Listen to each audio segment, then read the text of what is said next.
Hi, my name is Bjergsen from Team Solo Mid, and this is my basic champions guide to Irelia. I actually think Irelia mid is extremely strong in solo queue. I have a really high win rate on her, I think mainly because people never really face Irelia mid. And if they're ever like 80-70% health and you're lower, you jump in a creep, you get the stun, that's pretty much going to be a guaranteed kill every single time. And if Irelia gets snowballing in any lane, you've seen Irelia top lane, as soon as she snowballs, she's going to be ridiculous, and it is the same thing mid. If Irelia gets a lead, she can push that and she becomes kind of like an assassin tank bruiser that's just unkillable, and I think that's why she's really strong in solo queue. For laning in Irelia, you actually have extremely strong trades. Just the only real downside is that you're pretty easy to gank once you commit, so keep a watch out for the enemy jungler, get wards out, and then you can start playing super aggressive. Sometimes you're going to have to take a few risks going for trades while their jungler could potentially be there, but Irelia is extremely strong, and one thing I really recommend is just getting trades and then backing off, getting the reset on a creep, Eing, maybe autoing him a couple times, and then queuing away. You want to be looking for these quick trades where you're coming out and then eventually looking for an all-in. A lot of people think that Irelia can just straight jump onto a carry and insta-kill the carry every single team fight. You have to play reserved until either one of your teammates goes in their carries got a position, or just looking for someone you can kill, either one of their carries or their support. But Irelia generally just stands on the front line, hitting the front line using her true damage, and then turning on the back line as soon as there's an opportunity. Or, of course, if you get a flank, you can go straight onto the carry. Irelia plays really situational in team fights, and you're just going to have to judge how the team fight is going to play out and what's the best for you by playing her. The best tip for Irelia for sure is walking up, getting the ranged minion low that they're going to be standing nearby by autoing it a couple times. Maybe they'll even damage you a little bit so you become lower HP than them. And then you can use that minion as a reset to get a free trade. So you can queue onto the minion, stun them, get some autos, and then queue again on him, or even queue back if you want to avoid further trading. It's how you're going to be consistently winning trades and looking for all-ins in lane as Irelia. For runes on Irelia, I like flat AD reds, HP scaling yellows, CDR scaling blues, and attack speed quints.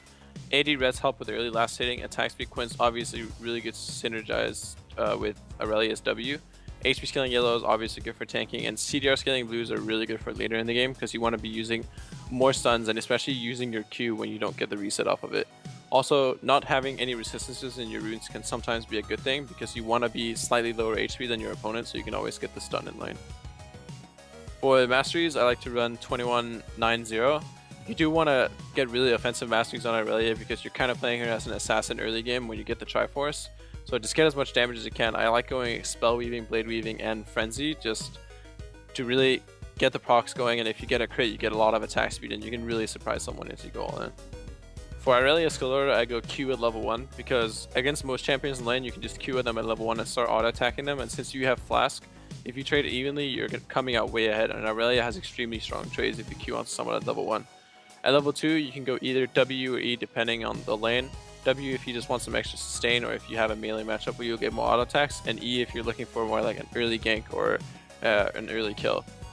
You want to be maxing E in the Q and the W.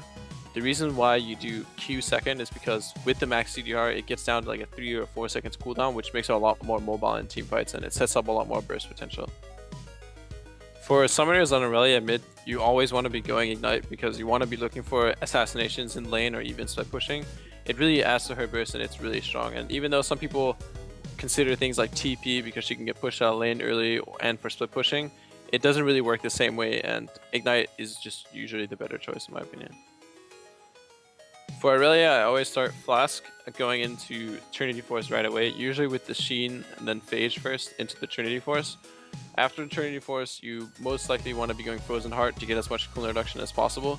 After Frozen Heart, you can go either Bladed Rune King for damage, you can go an MR item like Banshees or Spirit Visage, or you can even go Rando Insta if you need even more armor.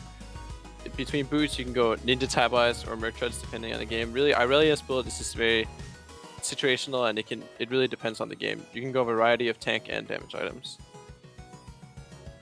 Thank you for watching my basic champions guide to Irelia. If you want to check out more content, go to lawclass.com. Minions, or you can go in on one of your teammates getting a knockup, but I feel like Yasuo should be played more as a constant damage dealer and then a huge